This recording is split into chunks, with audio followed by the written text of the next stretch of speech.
Hi అండి, అందరికీ నమస్తే. నేను మీ సునీల్ మద్దాల.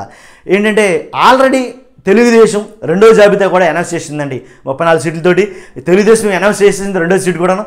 అయితే ఏదైతే మొదటి జాబితా రెండో జాబితా పూర్తిగా అనౌన్స్ చేసిన తర్వాత ఇంకా మిగిలినటువంటి సభ్యులు ఎవరైతే 16 స్థానాలు ఉన్నాయో 16 మంది అభ్యర్థులు ఉన్నారో వాళ్ళు ఎవరిని నియమించబోతుంది, ఎవరిని పోటీలో పెట్టబోతుంది, ఎవరు పోటీలో నిలబడుతున్నారు, ఇలాంటి ఇంకా ఆసక్తి రేపుతుంది అనేది కనుక చాలా మటుకి చాలా వర్గాల్లో చర్చ. సీనియర్లకి ఇస్తారా లేకపోతే కొత్త వాళ్ళకి ఇస్తారా, ఎవరికి ఇస్తారు మిగిలిన 16 సీట్లు అనేది తర్జన భర్జనలు అయితే కనుక రకరకాల చర్చలు అయితే కనుక నడుస్తున్నాయి. దాని మీద చిన్న వివరణ అయితే కనుక మనం ఇవ్వబోతున్నాం.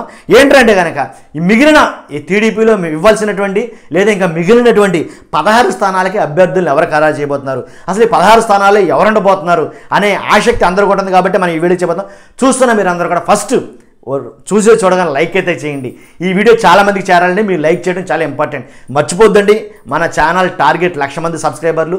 కాబట్టి మీతో పాటు మిగిలిన వాళ్ళతో కూడా సబ్స్క్రైబ్ చేయించండి. నేను చెప్పేది ఏంటంటే కానీ మిగిలిన ఈ 16 స్థానాలు అభ్యర్థుల్ని మనం ఇప్పుడు ఈ వీడియోలు చేయబోతున్నాం. లైక్ చేయండి, కామెంట్ చేయండి. మీరు కామెంట్ చేస్తే మీ కామెంట్కి నేను చాలా విలువిస్తాను, గౌరవిస్తాను. కాబట్టి కామెంట్ చేయండి, అలాగే సబ్స్క్రైబ్ చేయడం మర్చిపోవద్దు. ఓకే, చూస్తున్న మీరు అందరూ కూడా టీడీపీలో ఈ 16 స్థానాల అభ్యర్థులు వీరే. ఇది మనం చెప్తున్నామండి.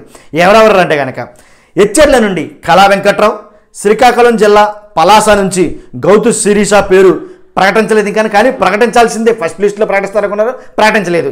అలాగే రెండో లిస్టులో ప్రకటిస్తారనుకున్నారో, ప్రకటించలేదు. గౌతు శిరీష గారు వాళ్ళ తండ్రి వెళ్ళి చంద్రబాబు నాయుడు గారిని ప్రత్యక్షంగా కలిసి మరీ అడగడం జరిగింది. అయినా సరే ఎందుకో మనం ప్రకటించలేదు. మీకేమైనా ఒక ఐడియా ఉంటే కనుక దాని మీద మీకు ఏమైనా ఐడియా ఉంటే కనుక ఖచ్చితంగా కామెంట్ చేయండి. అలాగే పెందుర్తిలో బండారు సత్యనారాయణ మూర్తిని ప్రకటిస్తారేమో అని అనుకున్నాం రెండో జాబితాలో, కానీ ఎందుకో మరి పెందుర్తిలో ఈ బండారు సత్యనారాయణ మూర్తి గారిని ఫైనలైజ్ చేశారా లేదా తెలియదు, కానీ ఇంకా ప్రకటించలేదు. అలాగే చీపురుపల్లి నుంచి గంటా శ్రీనివాసరావు గారు, ఎందుకో తెలియదు కానీ గంటా శ్రీనివాస గారిది అలా ప్రొలాంగ్ అవుతానే ఉంది. ఫస్ట్ లిస్ట్లో వస్తుంది అనుకున్నారు, లేదు. సెకండ్ లిస్ట్లో వస్తుంది అనుకున్నారు, లేదు. ఇప్పుడు థర్డ్ లిస్ట్లో అయినా వస్తుందా లేదా, అసలు గంటా శ్రీనివాసరావు గారు టికెట్ కేటాయించారా లేదా అనేది అసలు ఎవరికి అర్థం కాని పరిస్థితి.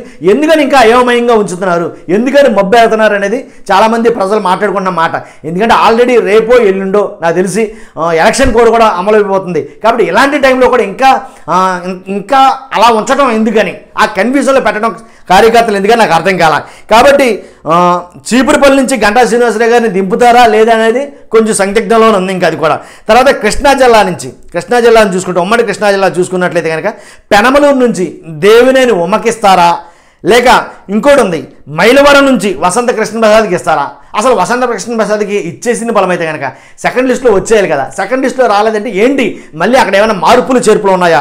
పెనమలూరు నుంచి దేవినేనికి ఇవ్వకపోతే కనుక ఎక్కడి నుంచి ఇస్తారో, అసలు దేవినేని ఉమ్మకి టికెట్ ఉందా లేదా, వీళ్ళిద్దరిని కూడా ఎందుకు ఆపారు అనేది మనం ఒకసారి ఆలోచిస్తే కనుక ఈ అర్థం కాని పరిస్థితుల్లో ఏంటి ఈ కన్ఫ్యూజన్లు ఎందుకు ఉంచుతుంది టీడీపీ అనేది అర్థం కావట్లేదు. తర్వాత నెల్లూరు జిల్లా సర్వేపల్లి నియోజకవర్గం నుంచి పొలిట్ బ్యూరో సభ్యుడు ఎవరైతే ఉన్నారో సోమిరెడ్డి చంద్రరెడ్డి, ఈయన కూడా అంతే సేమ్.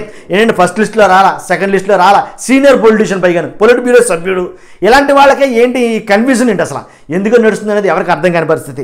ఒకవేళ థర్డ్ లిస్టులో వస్తుంది మేబీ చూడాలి. ఎందుకంటే థర్డ్ లిస్టులో అయినా దేవినేని ఉమ్మ గారు కానీ, లేదా వసంత కృష్ణప్రసాద్ గారు కానీ, సోమిరెడ్డి చంద్రరెడ్డి గారు కానీ, అలాగే గంటా శ్రీనివాసరావు గారు కానీ, బండారు సత్యనారాయణమూర్తి గారు కానీ, గౌతు శిరీష గారు కానీ థర్డ్ లిస్టులో అయినా వస్తుందా లేదా అనేది ఆలోచించాలి.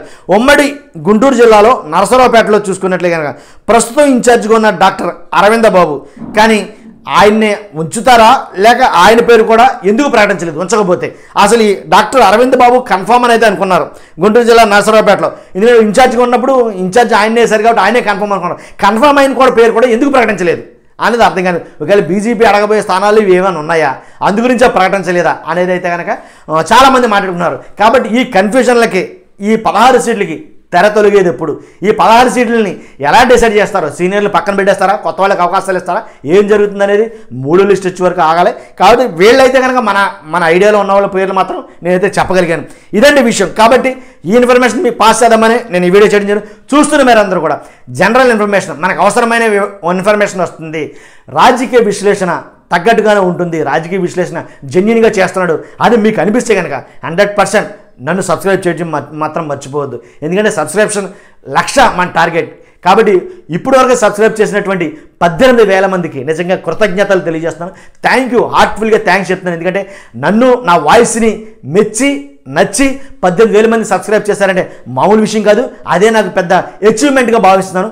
ప్లీజ్ మర్చిపోవద్దు, సబ్స్క్రైబ్ చేయించండి. మీరు చేయడంతో పాటు 10 మందితో చేయించండి. Thank you very much.